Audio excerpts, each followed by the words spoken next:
one of the principles I teach is clarity plus inclusion. So what that means is I bring my clarity, but then I include her. What do I know about her already, about what she wants, needs, and or doesn't want and doesn't need? And then I'm also explicitly asking her and engaging her on that. And then from there, you create forward movement. I think that's what it is. It's like, guys, you don't have to make all the decisions. You just need to be the one that brings the structure and clarity and forward movement so that a decision gets made. It's less important who actually makes a decision, more important for you to frame it and make sure there's forward movement, whatever the decision is.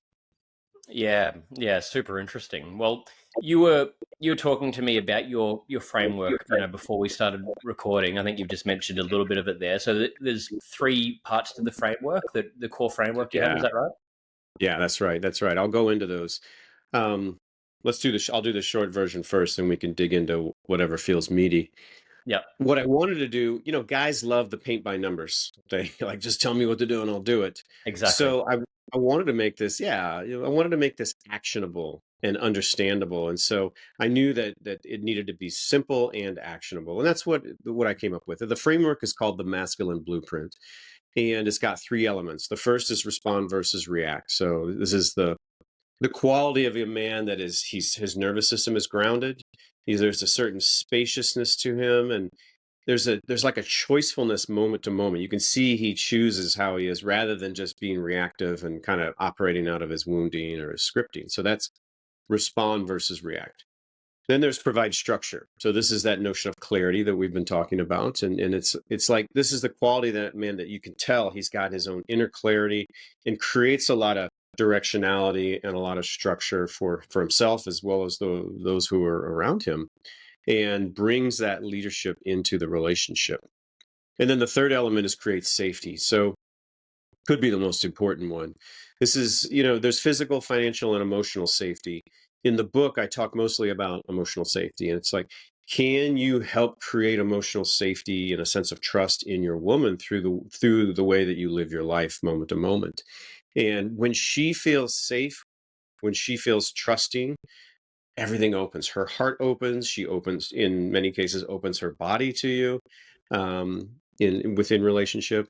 And trust and safety are one of the biggest determinants of how open your woman is to you, and how much like leeway you get through the inevitable bumps and bruises. Like things always Mm. flare up, but if you've got a lot of emotional connection and safety, you weather those so much easier than if rather that's more of a lack. So that is create safety. So those are the three elements of the masculine blueprint. Yeah, I love that. That's like you said there. They're very tangible, and I think that's.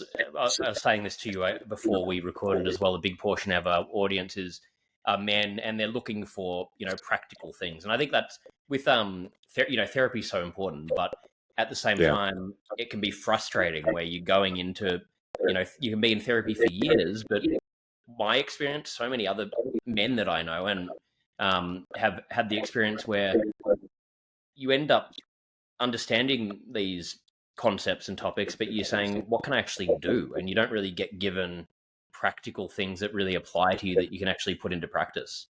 Yeah. Yeah, it's so true. Men are without resources. And that's what I wanted to create because I couldn't find really good resources out there when I needed it the most at the beginning of my journey. And it was like, I read a lot of books and I just came away thinking this is not getting to the heart of the matter. It's not actually showing me what I can do. It often felt like a lot of platitudes of like man up and, be more confident. And that's super unhelpful because if you don't tell the guy how to do that, in an effective way, there's no point. We don't need cheerleaders. We need resources that actually change us at a fundamental level. And often that work, I'll say, is down at the nervous system level, not at the mental level. So it's not about learning new principles. It's actually doing the nervous system work. And so that's a lot of the, like what I do is embodiment work, which is a whole, world of practices and principles that guys do to really ground their nervous system, and which forms the basis of respond versus react, which was the first part of the blueprint.